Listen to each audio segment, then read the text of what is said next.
Hayyee jira jirtu hordoftoota YouTube channelii fayyuu jaalala nagaan waaqayyo isin kabaayee.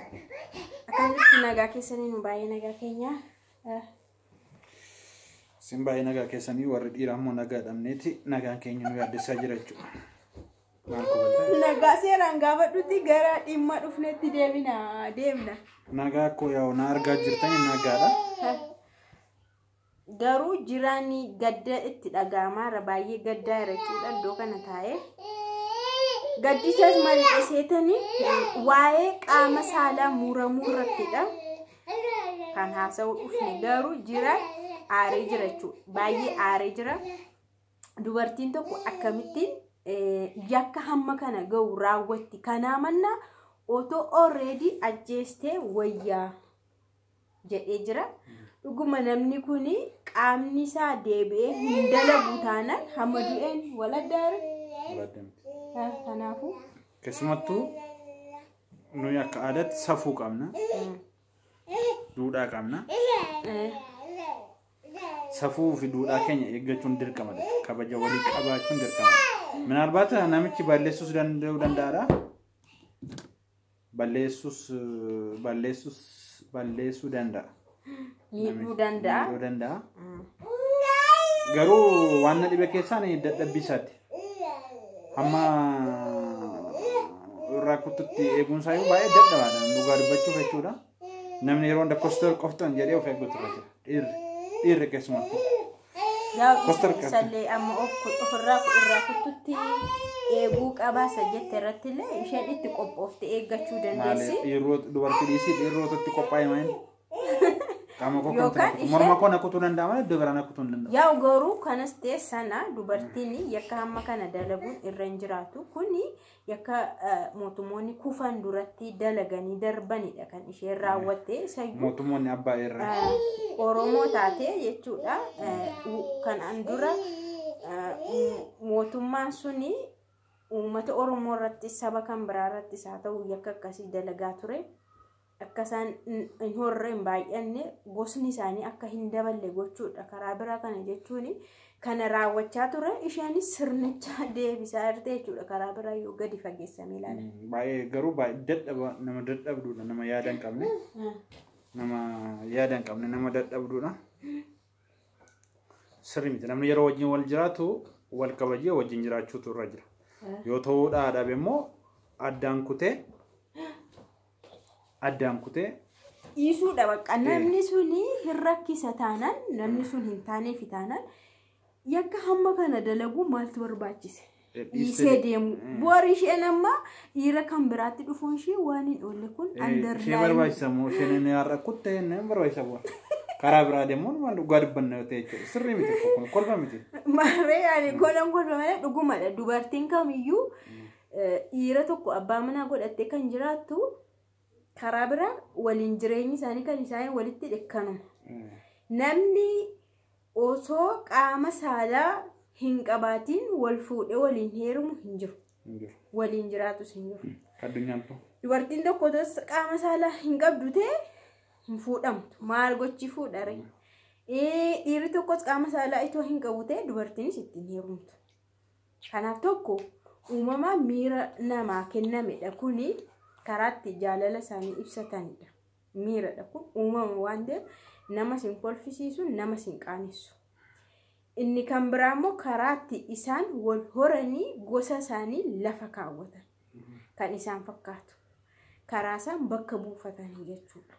Qaamni saalaa jechuudha. Kan jara lamaan faayidaansa kan waa lama fayyada jechuudha.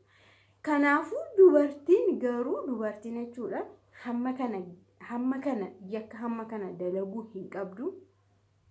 Akka odeeffannoon jirutti akka odeeffannoon deemaa jirutti qaamni saalaa nama sana irraa murameen buunee jedhan.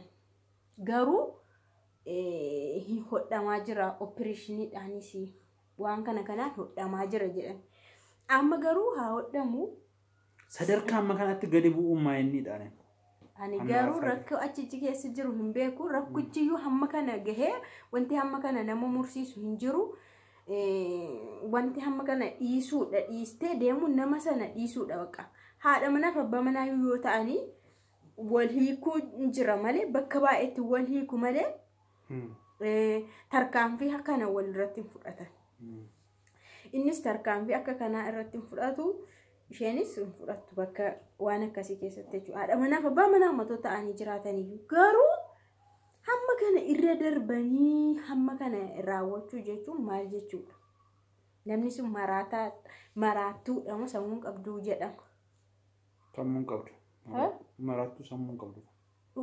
Dhuguma dhaqqoo kunni jechuudha. Namni by the way amma kan dubbachaa jiru ishee foto hin taane ijoollee keenyaaf walumaa galatti ganaa warra mana dhaabbataniif warra mana qabaniif bakka jireenya keessatti qormaanni adda addaa hin jira, wal loluu hin jira, walitti bu'uu hin jira, walirratti illee shooroon muuxuu hin jira, takka takka xabbasu hin jira jechuudha walirratti. Garuu yeroo suni ta'u namni amma fakkeenyaaf namni isaan eeyyamne adda ba'uu tura jira bakka. Baay'ee yoo sadabbare zoro zoro ko nama ajjeeftes nama waraantes maal jettee nama wajjin jiraachuu hin dandeessu. Abboomuu hin dandeessu jechuudha. Kanaaf maayinni murteen karaa nagayaa ta'een adda ba'u. Yoommoo hin danda'amate wal gorfatanii immoo wajjin jiraachuun hin danda'amate garuu baay'ee kanarratti ko waanuma hirraanii tokko hin barbaachisu adda ba'uun dirqamadha. Namni sun osoo dhuma yakka akkasii inni dubartii biraa itoo isheen jirtu dubartii biraa bira dhaqeeyyuu isheen kan isheerraa eegamu nama sanarraa adda bahuudha.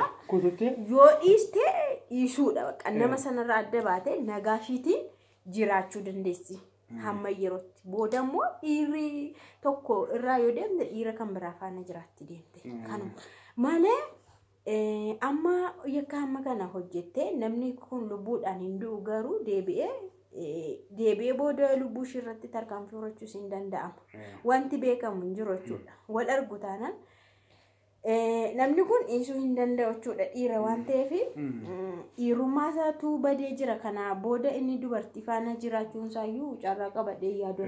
Wanti kun seelotaan hojjeta waan ta'eef seeliin achi keessa jiru hunduu du'eera jechuudha. Seeliin kun du'oota ta'e namni kun miira namaa yoo deeqan hamileen isaas du'eera miirri isaas amma kana fedhiin isaa laan xinna tokko miirri dubbiin mataan isaa namni yeroo baay'ee hojiin itti baay'atu namni xiqqaan itti baay'atu fedhiin qaama isaa lasa fedhii hin qabaatu fedhiis hin qabaatu yeroo baay'ee namni kaka'umsa qabuyyuu fedhii isaa lasaatii fi yeroo nama itti tolee jiraatu gammadaa nama ta'e keessi isaa nama nagaa qabu tu fedhii kanaaf kaka'aa ta'a.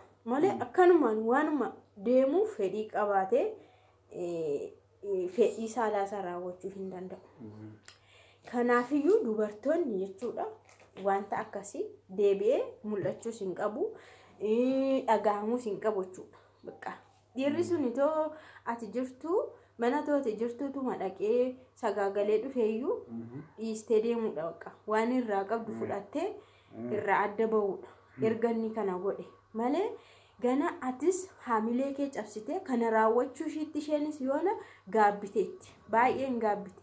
Namni tokko miira keessa galee waa baay'ee dalaga booda garuu gaabbuunsaa beekamaadha. Namni kamiyyuu hin gaabbachuudha. Kanaaf yoo miira keessa ta'anii waan akkasii raawwachuun hin ta'u. Booroftaan garuu deebisee ishuma marara meeshaa amtisaa sunillee dhugaa dubbachuu yoo ta'e ishee mararuun garuu yaaduun ishee nama isa kuttee iddoo biraatii immoo dhabuu dandeessi. Cubbuu kan jedhamu jira. Kan akkas mi'aawusa dhabuu dandeessi. Baay'ee waykoo garuu baay'ee garmalee jaallatte jechuudha.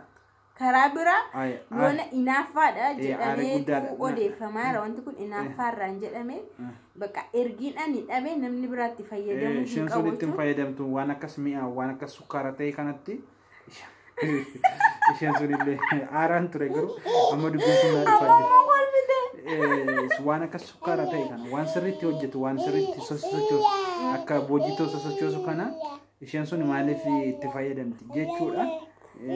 Waan uumte natti fakkaata garuu sirrii miti kun. Isheen amma kan kutte silaarraa kuttee saaxinii kee kaawwachuun maal yaaddeetu kutte gaafa kutte isaa moo kuttee fudhattee galu. Annaan galle maaliif akka kutte naan galle. By the way aariin waan baay'ee nama gochisa garuu aarii obsa barbaachisa. Aariin baay'ee namni sammuu nama tokko takka waan yaadne keessa si gasha garuu aariin akkasii sirrii miti. Amma lubbuu namaa balleessuutti aariin nama deemsu sirrii miti kun dadhabbina jedhama. Sana dandamatanii xaxalanii namaan ta'u taanaan adda ba'uun waan na jirudha. Garuu yaa'u meeshaan kun immoo waan akka baay'ee mi'aa natti fakkaata. Mucaan boqqolloo akka keenya boqqolloo nyaatee haa guddatu wayii dinnicha nyaatee haa guddatu wayii xeefi wayii garbuus ta'uu danda'a naannoo baadee kana yoo ta'e እንግዲህ beekamu ያው meeshaan isaa sun garuu sirriitti yaa'u meeshaa maarashaa jechuudha waan sirriitti qotamatti fakkaata. Meeshaa adda ta'e natti fakkaata kan kuttee irraa fudhatu silaa isa dhabeetu akka maarashaa saaxinii keessa jala kaa'achuuf natti fakkaata yaadni ishee. Shaantaa kee kaawwattee fudhattee galuuf. Garuu intaane. Umarratti garuu qoosaa irra baay'isoo waan akkasii ta'uu hin qabu sirrii miti bakka.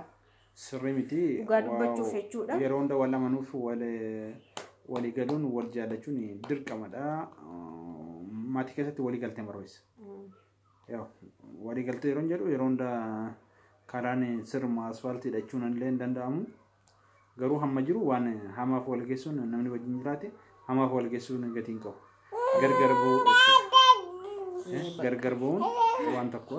Nagaadhaan yoo adda baan namni sun yeroo booda yaada naanneeffatee walitti deemuu hin danda'a. Garuu walitti deemuu dhabanis rakkoon qabu. Isheenis jireenya gara biraa jiraachuu dandeessi. Innis jireenya gara biraa jiraachuu danda'a. Garuu namni dabaa hojjeta yoomiyyuu karaa waaqas karaa namas dhiifama hin qabu jechuudha. Dabaatu isa eeggata dhiifamas hin qabu. Ammannis kanaa booddee isheef dhiifama godhee wajjin jiraachuu hin danda'u. Maal godha kana booda hunda karaa waaqaallee dabaa guddaadha kun. Dalaguu fi kana booda fayyee hin dalagu. Isheen hin barbaaddu jechuudha. Isheen hin barbaaddu waaqa. Maal gooti kana jaala faayidaan qabu bakka naafa gooti. Dura lafa kutee lafa kaa'attee fudhattee moo? Dura yaanni ishee kutee lafa kaa'u. Amma immoo yooma jechuun akkama sirreeffameellee tajaajila kan biraa akka tajaajiluuf yoo dhufellee waan saalquunnamtii godhu natti hin fakkaatu akka yaada kootti. Miira kaakun. Miiradha. Seelotadha. Seelota xixiqqoo danuutu jira jechuudha. Isaan ciccitanii jechuudha. Seeliin ciccite immoo hin biqilaa. Hin beeku seelonni hin biqilu jedhee yaaduani.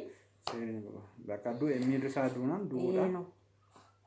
Kanarra maal jenna? Maal jennu bakka jiraan silarree aaraa ture maani dubartiin akkasii jechaa ture. Urkusii kun urkusii jedhaa ture dubartiin akkasii maal jechuudha baay'ee aaraa ture garuu qaama gochuun hin danda'amu wanti ta'eera jedhee tanan nan sossobeen jechuudha. Yaaddee natti fakkaata gara kan isaatitti fudhate.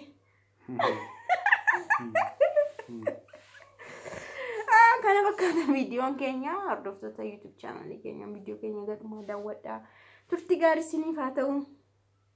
Bye bye.